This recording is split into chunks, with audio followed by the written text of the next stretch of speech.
My name again is Mark Schwartz. I am an enterprise strategist with AWS, and what that means is that I'm part of a small team, there are about a dozen of us now, of ex-CIOs and CTOs and other senior IT leaders who, before they joined AWS, made the journey to the cloud, did a digital transformation, in general moved to agile ways of working and DevOps and so on. And what we do at AWS is we meet with executives from our large enterprise customers. That's how we spend most of our time.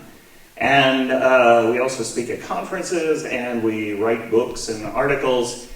When we meet with the large enterprises, our customers, we usually try to help the executives of those companies overcome the impediments that we tend to face when we're trying to do a digital transformation. And they tend to be very similar across different companies. It's things like cultural change and organizational structure, people's skills, financing models, how do you decide what IT investments to make, bureaucracy that they have to find a way to deal with. So these sorts of non-technical concerns are usually the things that are on the minds of the leaders of enterprises as they're going through their transformations or their moves to the cloud. So one of the topics that comes up quite a lot is innovation. Companies in general are looking for ways to grow. Their shareholders are asking for stories around growth.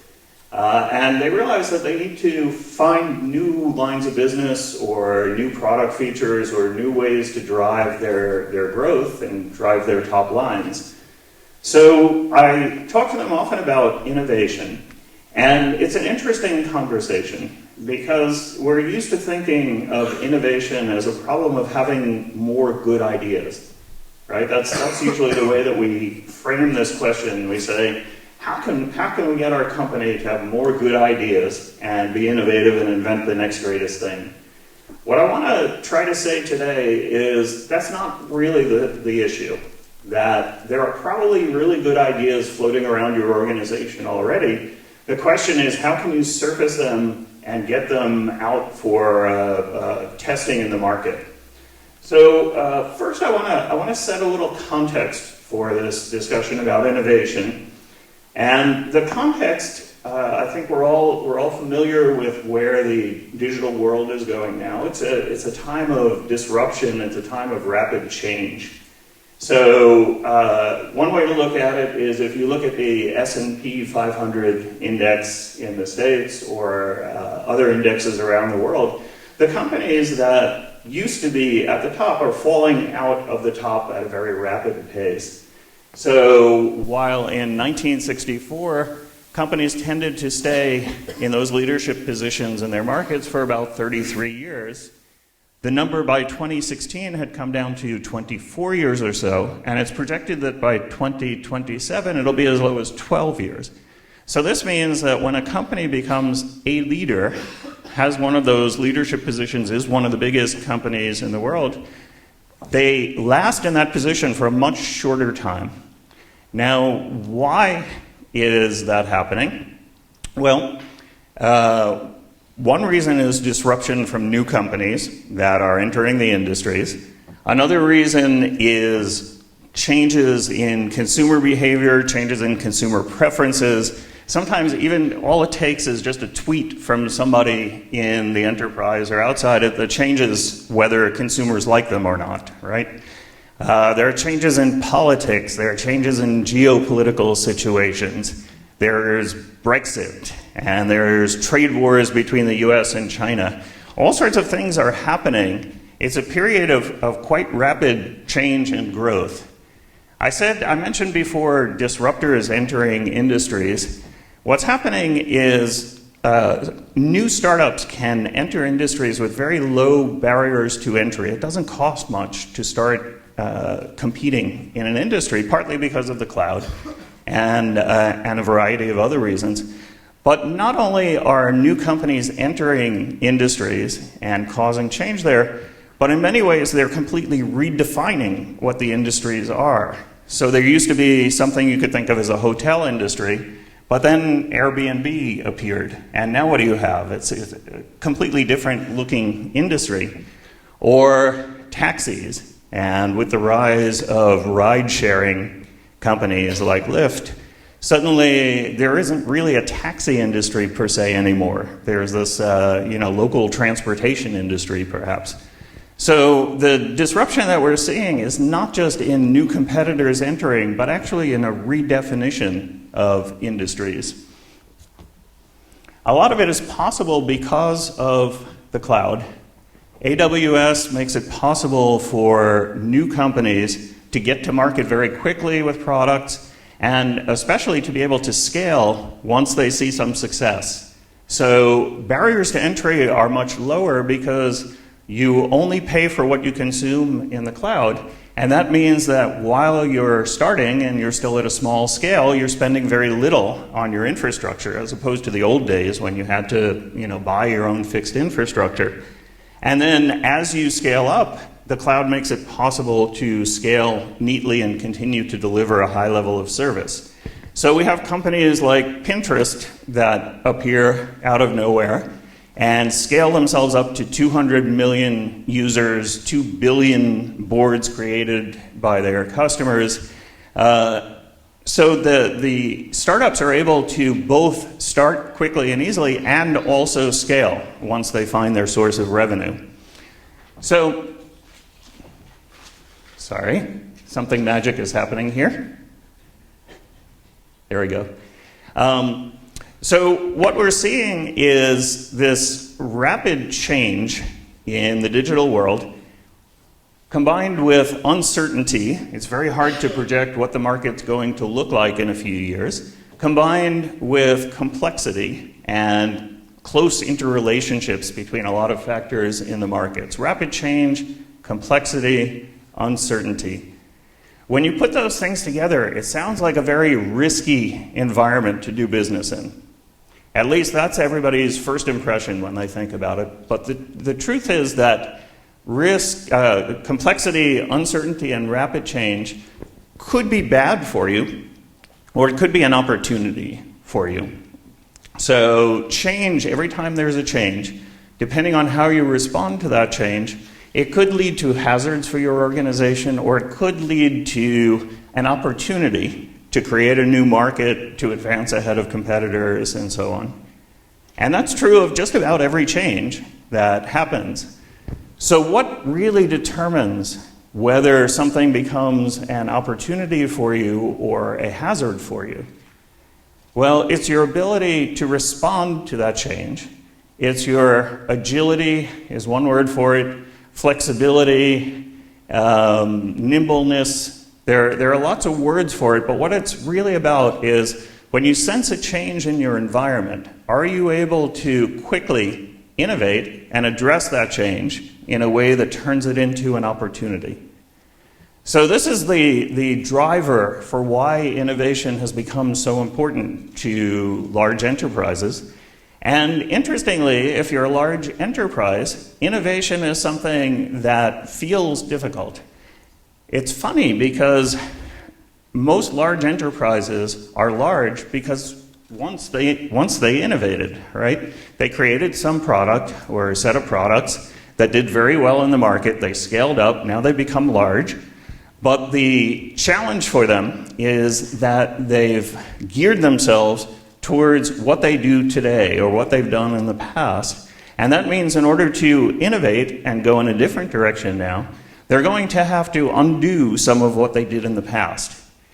That's very different from the situation a startup is in because they have no past. They're just inventing it right now. So they don't have to change direction. They don't have to find a way to unstick themselves from the way they've been doing things. They can just move forward.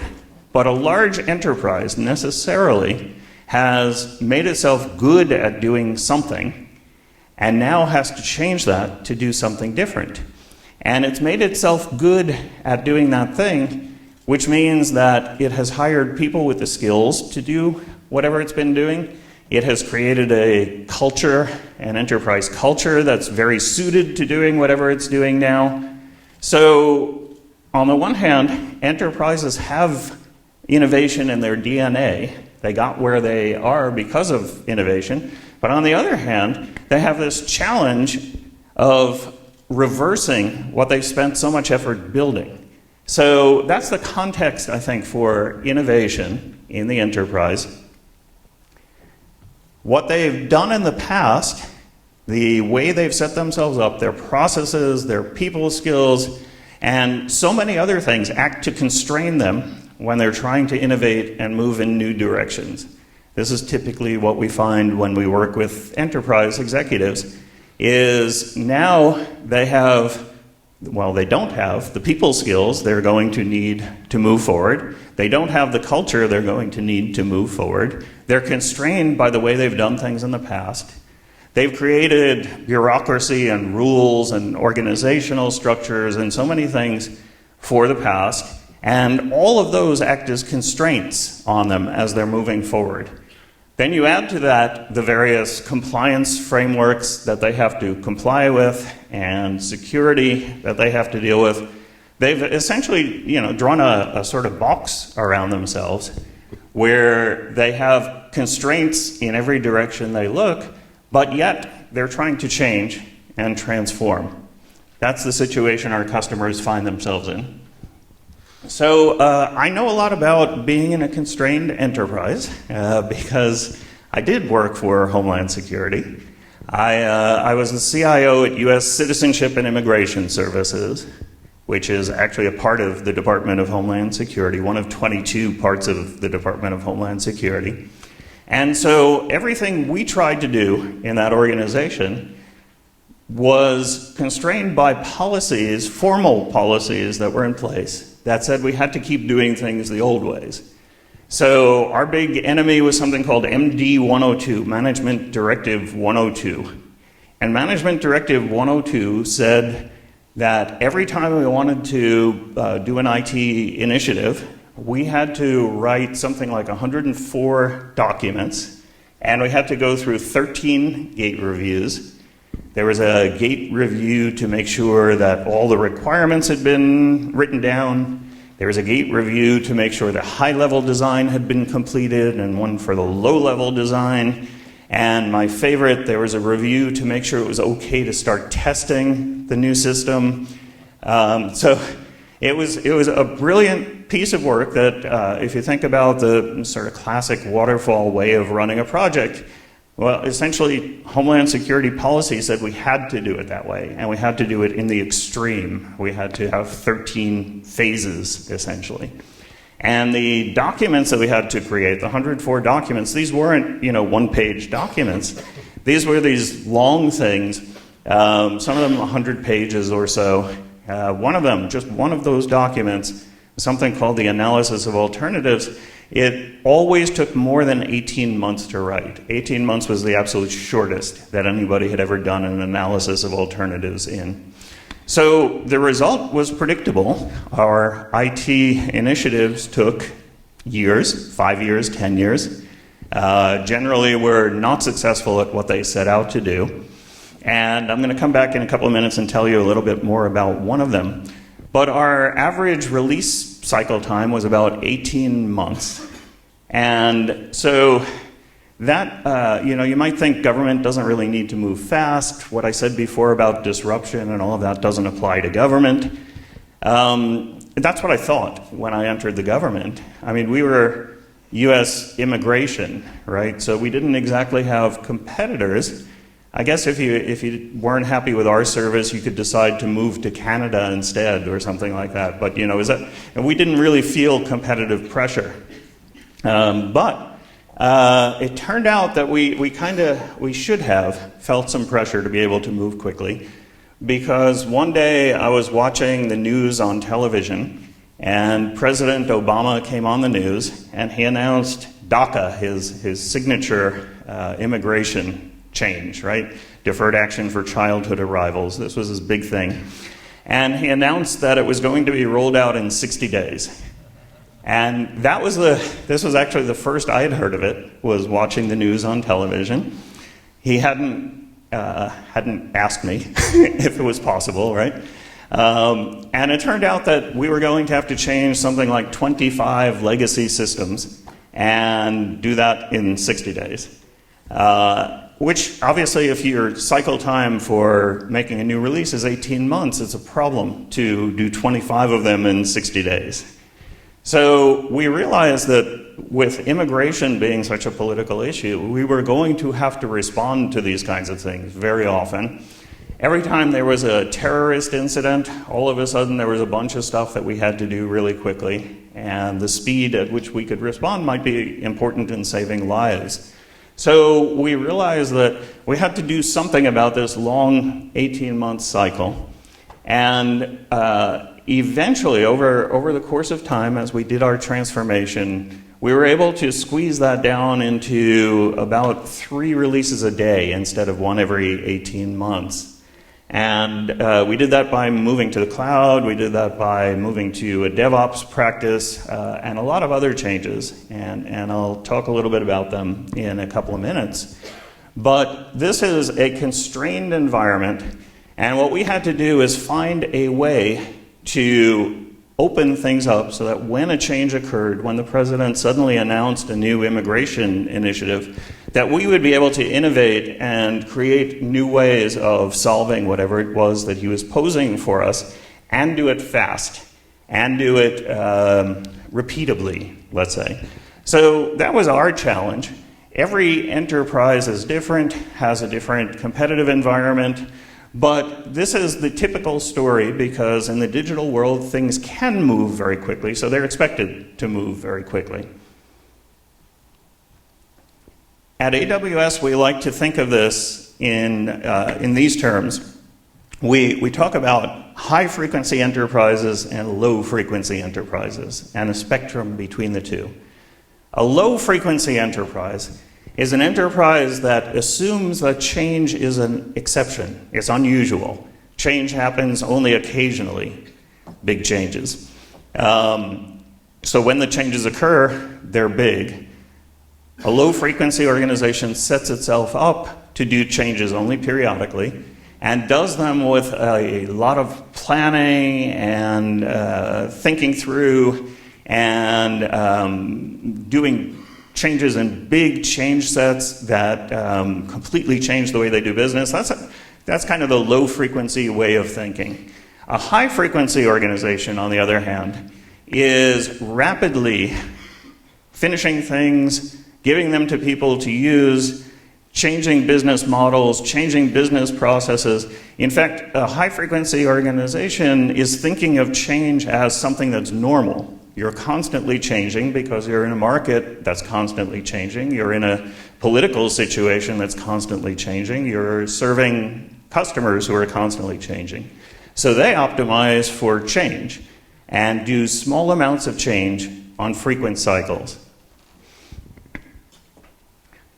Low-frequency organizations tend to plan on a slow cycle, and so they'll do large initiatives, like we did in the government, things that cost $2 billion to do and take 10 years and so on. Planning on a long-range basis and thinking about what you're going to do for the next 5 or 10 years, that's not a bad thing. Right? This is, I think it's very important no matter what you're doing. When you're transforming, you should have a good vision about where you're going, and it should be a long-term vision. The problem is not planning or thinking or creating a vision that stretches over the long term. The problem is executing as if it's a long-term initiative. So when you're moving in this slow mode, you tend to make plans for, here's our Gantt chart, and it shows us in 5 years finally releasing some software, and then a year later releasing version 2, whatever. So the thinking time frame, or the visioning time frame, is long-term, but also the execution cycle is long-term. And those organizations, when they're executing, they have to make a plan that's going to last them for a long time. So the planning takes a long time itself. The plan tends to be big.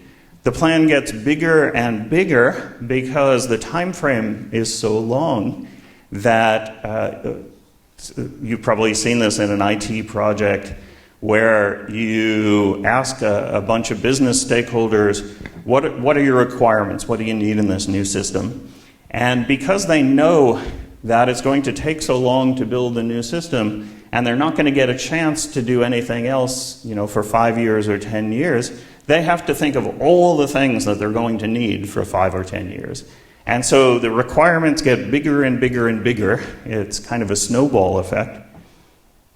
So you have what we call scope bloat. You have what might have been a small initiative getting bigger and bigger and bigger as more things get added to it. That, in turn, leads to increased risk, number one, because you're putting more investment into the project, and you're not seeing the return until much later, so all of your money is at risk. But also, you're adding security risk because your system is going to be complicated, and your architecture is going to wind up having to be complicated. So you add all sorts of security risk, compliance risk. As things get bigger and bigger, the project becomes riskier and riskier and a big investment at the same time. At the very end, typically, you realize that you're running out of time and you've promised this big thing at the end of your 5-year cycle, and now it's getting to the end of the 5-year cycle. So you start to cut corners and try to finish things quickly, and you make compromises, and you create manual workarounds. Has anybody seen this before? Has this happened to anybody else? Yeah, maybe. And then launch heroics, that was my favorite part. The very last step, of course, is it's time to deploy. So you've got this big new system deploying, so now everybody works over the weekend and late at night, and there's pizza and donuts, or I don't know what the equivalent is in Croatia, at least in Boston where I live. It would be pizza and donuts at the last minute, and then on Monday when people start using the new system, you're going to have all these problems, and everybody's going to be tearing their hair out for a few weeks. So, of course, I'm exaggerating this pattern, but that's what the typical low-frequency approach looks like. And I think we've all seen this over the years because that's the way IT has typically been done. But the problem with that is that you can't support innovation so well in an environment like that. You can't support innovation because each idea that you're going to try is going to become a big investment. It's going to be high risk. It's going to take a long time. And your innovation is attempting to address an immediate market change. The potential loss if your innovative idea doesn't work out is great. And so it's harder to try out ideas and to find out what's going to work well given the changing market. So in the low-frequency case, typically you're deciding what to invest based on some sort of a business case with some projections about what's going to happen, and that's how you're justifying this long investment. But in the case of innovation, it's hard to make a business case that's going to be very precise. Innovation, by definition, it's something new. You don't really know exactly what's going to happen when you do this innovation. So the business case is harder to make, and the business case has to be solid because you're investing so much in order to get to this delivery at the end. So the low-frequency way of doing things fights against innovation. It makes all of those constraints jump out and become critical constraints around your innovation. And this is why those constraints get created in the first place. This is why Homeland Security had a process of 104 documents and, yada, yada, because it was going to be risky to do anything on that long cycle time. So the trick for an organization that wants to become more innovative is to learn to be a high-frequency organization, to learn to be able to do short cycles, quickly try out a new idea, quickly respond to the change in the marketplace, gather data from how people respond to the innovation. That sort of an organization is going to be able to risk less and, well, essentially try out the innovation at a lower cost, at a faster speed, and at a lower risk entirely. So, the challenge of innovation, we find, is really one of turning the enterprise into an organization that can move fast and that can test ideas out and move forward with the ideas that are promising. So back to my story about U.S. Citizenship and Immigration Services, Homeland Security. We had one big project, very big project, that was being run outside of my IT organization. It was called USCIS Transformation, and it was really famous in the U.S. government. It was famous as a failure, basically. So it had managed to go for 5 years, spend $1 billion, and not have any results, or any usable results, anyway. It was impressive, right? If you tried, I bet if you tried to think of how you could spend $1 billion without getting any result, you couldn't think of a way to do it. But we had mastered this. This was obviously a low-frequency organization. And then Donald Trump won the presidency. And people started to get nervous about who was going to be blamed for this big failure. And so they gave it to me. So they said, okay, Mark, you're in charge of this one now. It's like this child's game of hot potato. You know, you don't want to be the last person who's holding the hot potato. So I got this project. And the first thing I did was I went around to some of the critical people in the project. And I sat down with them and I asked them, what do you think we could be doing differently that would lead to a better outcome?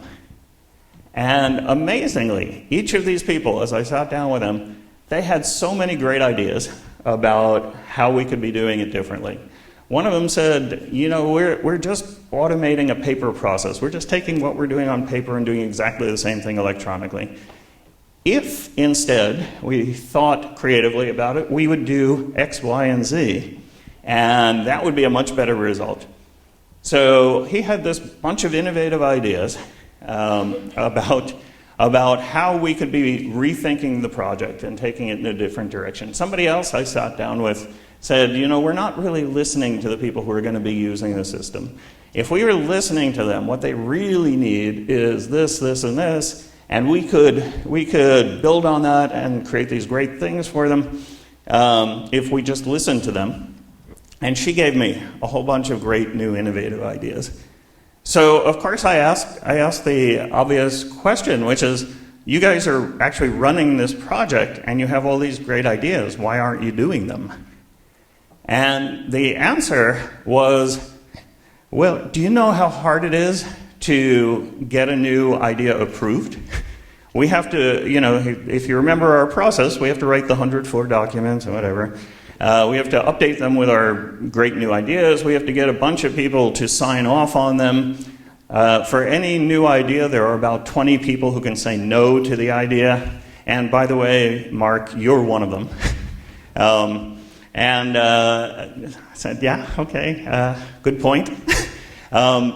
The problem here was it wasn't a problem with having innovative ideas. It was a problem of actually getting those innovative ideas to be used and to become part of the end result.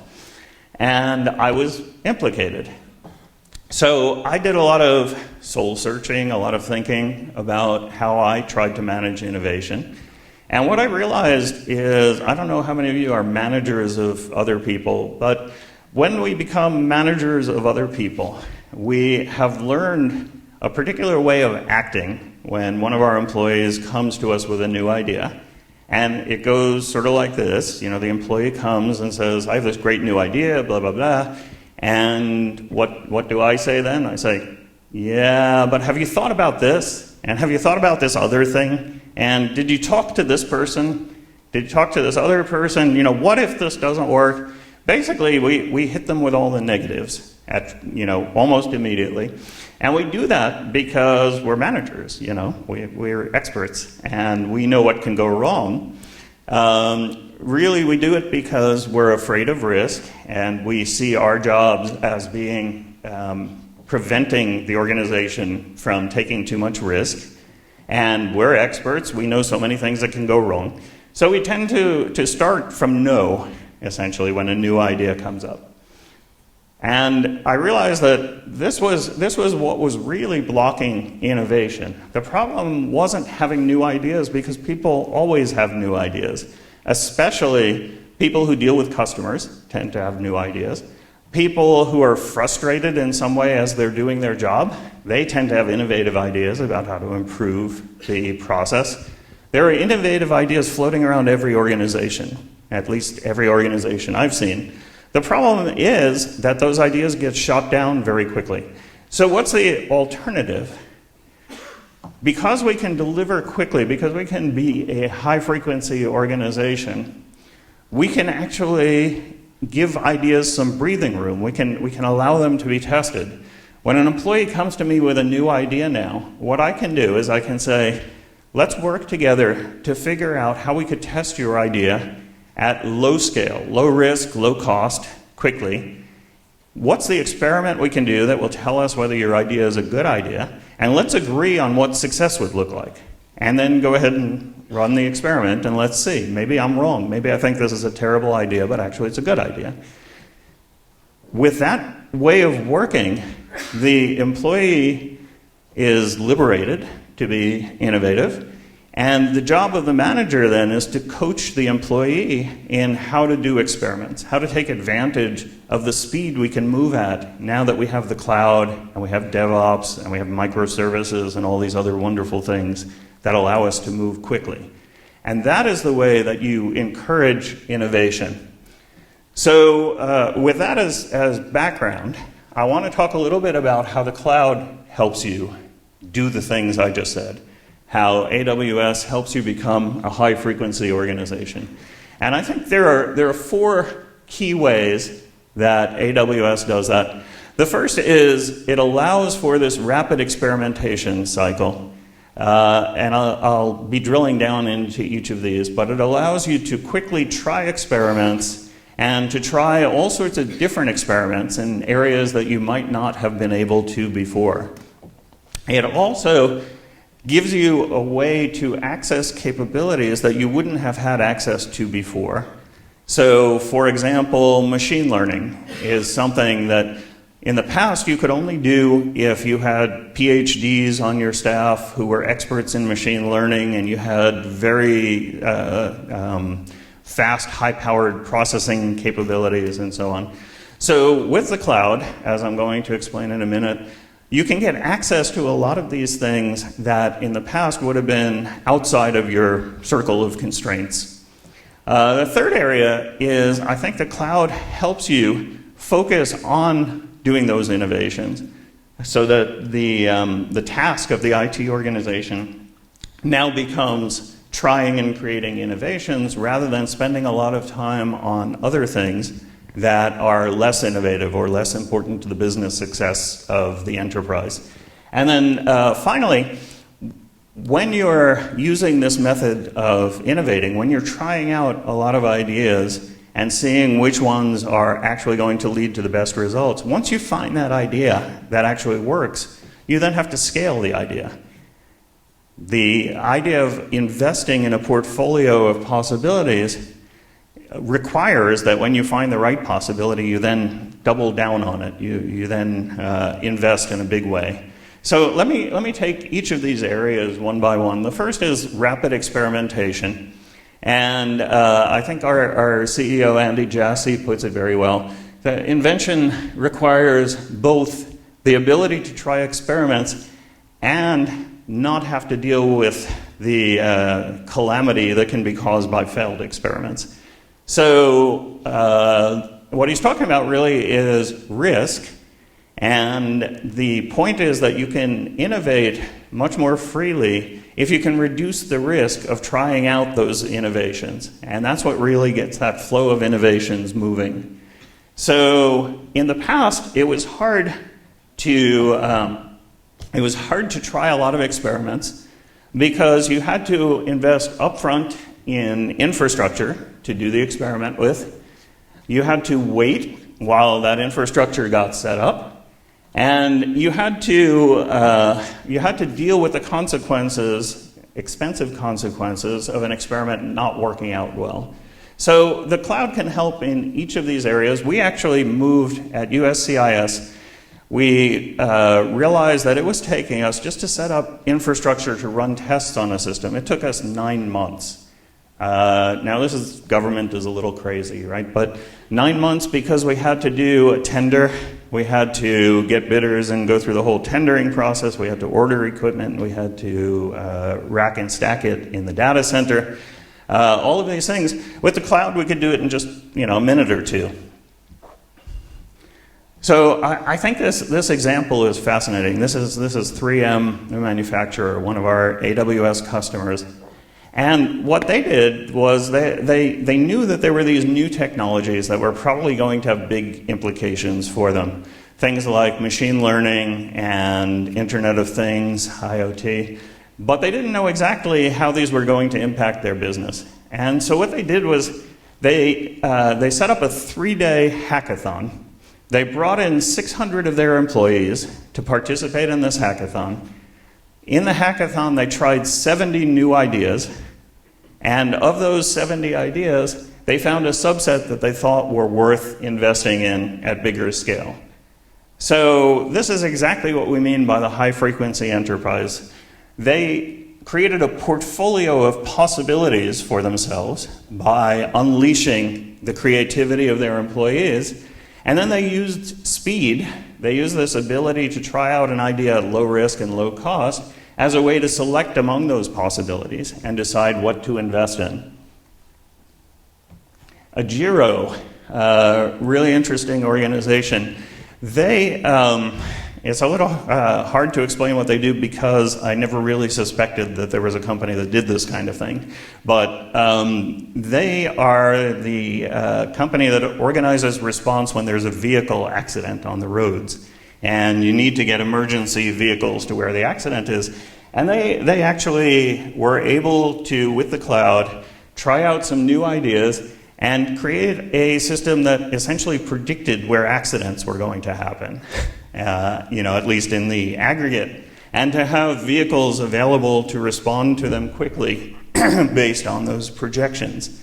So they're actually able to save lives by doing this and improve costs for the customers that they serve, who are the insurance companies and the vehicle companies.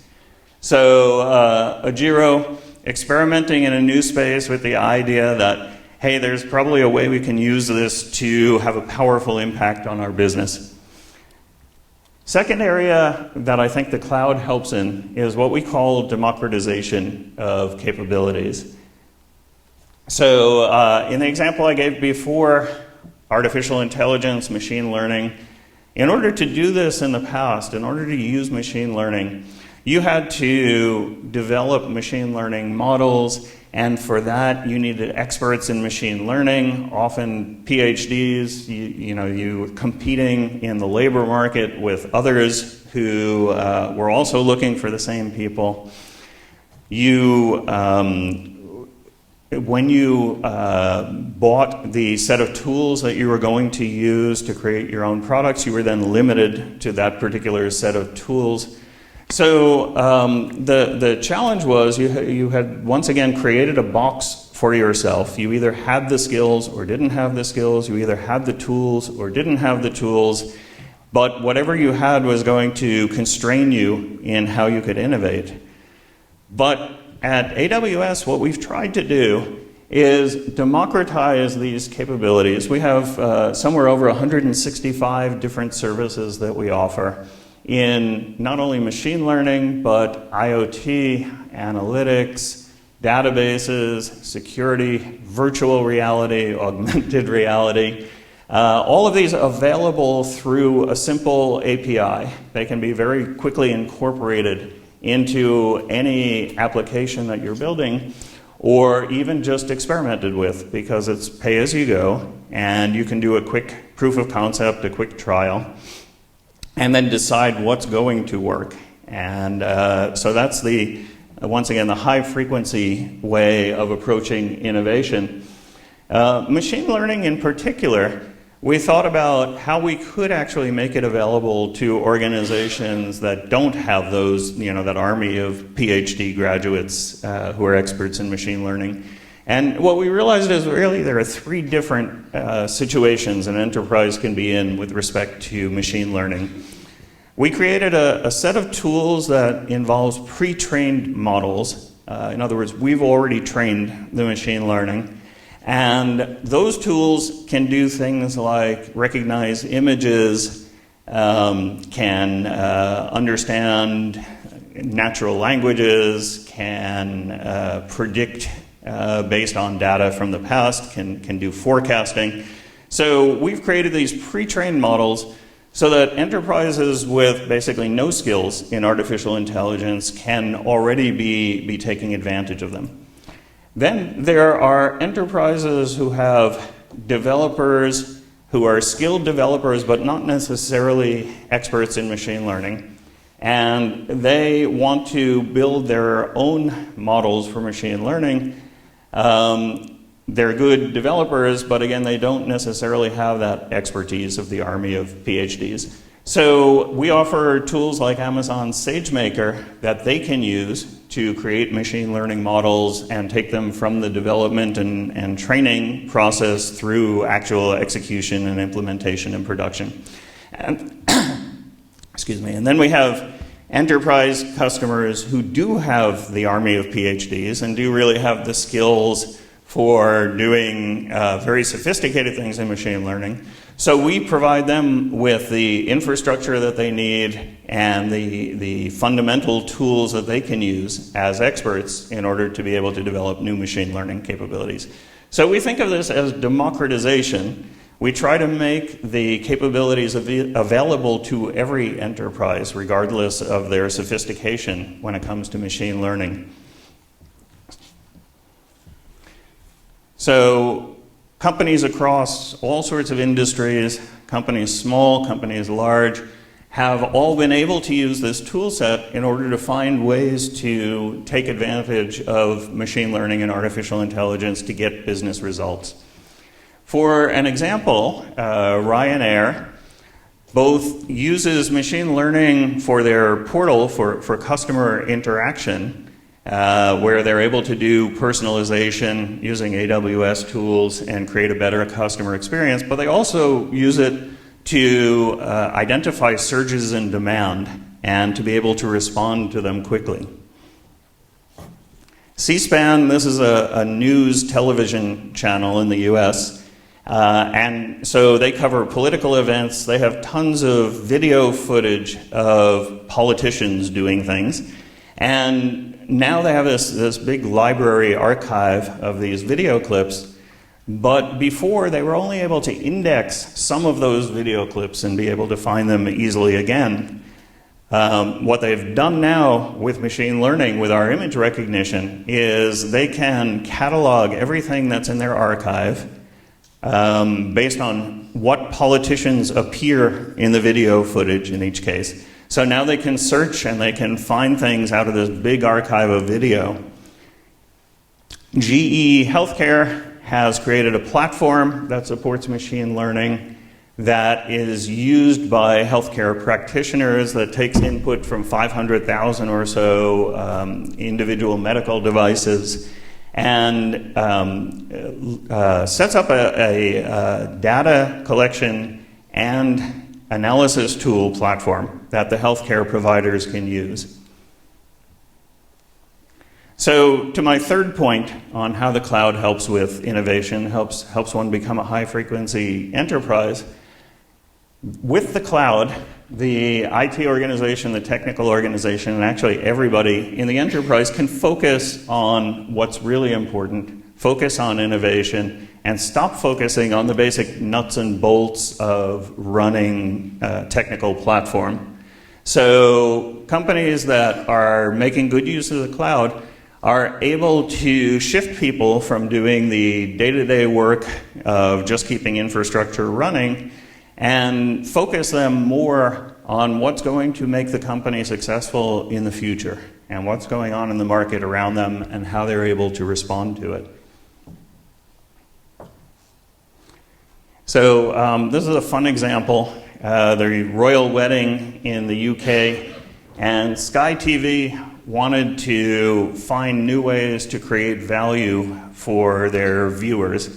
And they came up with, in a very short time, this was 3 months, right? 3 months, yeah. They developed this new system where they were able to use machine learning to identify the guests at the royal wedding and provide background information on them. I'm going to try to show you the video here if I can. Yes, there we go. You can see it in operation here.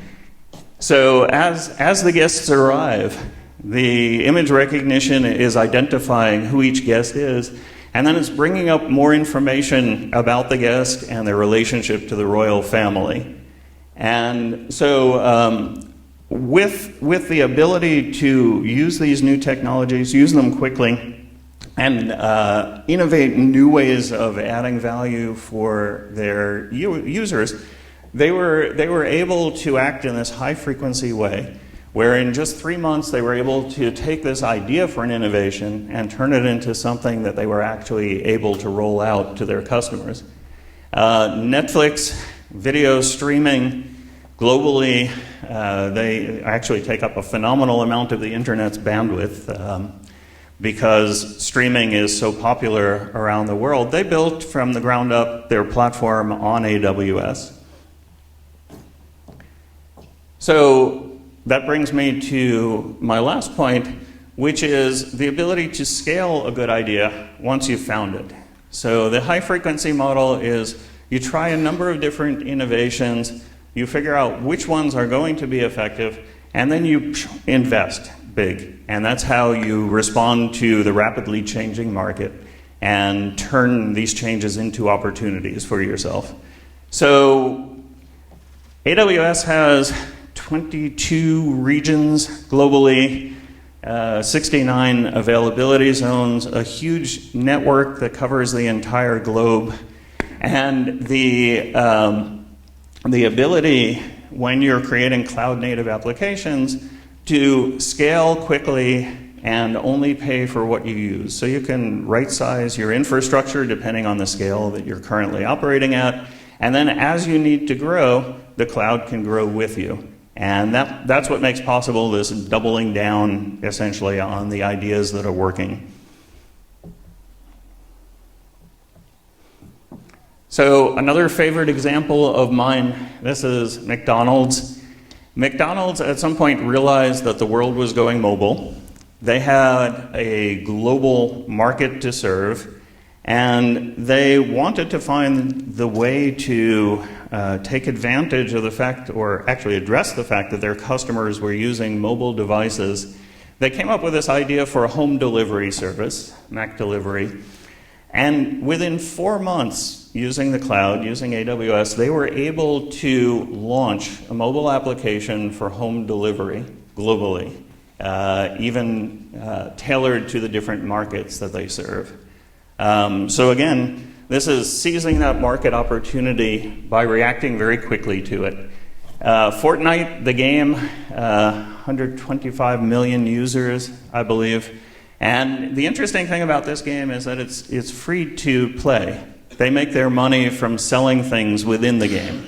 So for them, it's very important to watch what's going on in the game environment, to do analytics on the data that they're pulling from the way people are using the game, and figure out what things they're going to be able to launch within the game that are going to have a market, and seeing how the market is responding each time they launch a new feature.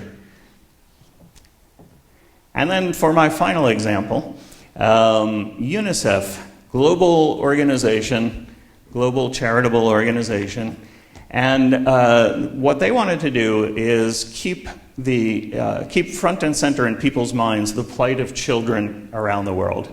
And so what they did was they put together a video, and they put it together by sourcing contributions from all around the world, from 140 different countries. Let me give you a little feel for what that looked like.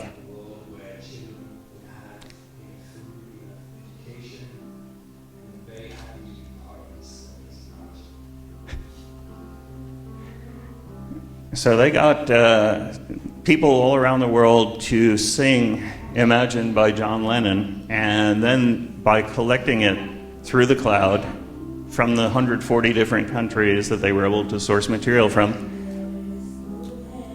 they were able to put together this video that seamlessly combines all of those contributions.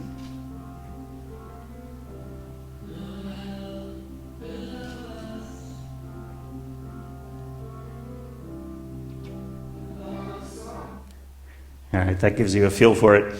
So to wrap things up, the point that I'd like to make is that innovation, critically important to organizations right now in a time of rapid change, and generating innovative ideas is something that large enterprises struggle with, because they don't know how they can move from doing what they do today very well to being able to do something new.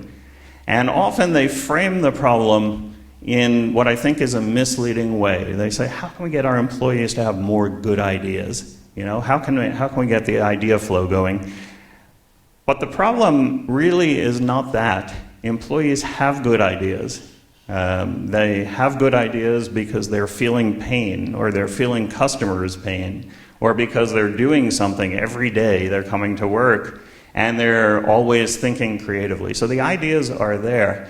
The problem that enterprises need to deal with, really, is how they can surface those innovative ideas and let them move forward, at least to the point where they can test them out and decide which ideas are going to work, and invest in those further.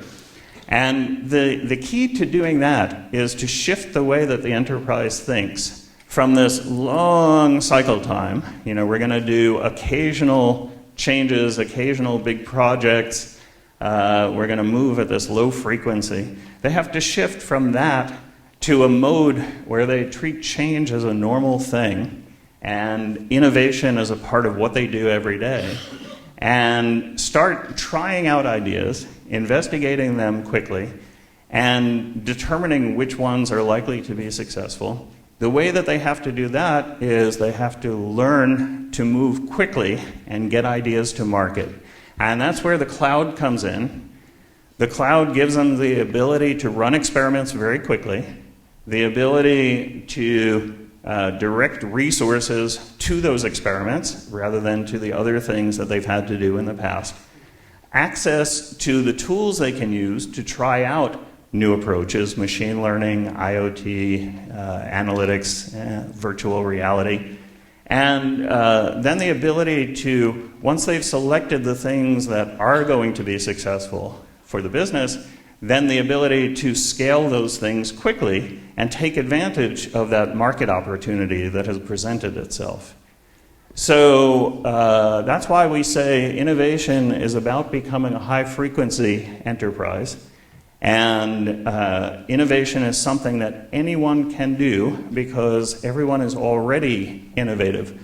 What they need to do is to find a way to try out their ideas, a way to free their organizations from the constraints that they've probably put on themselves, and then with that freedom, allow all these innovative ideas to bloom. So that's my message for you today, and thank you.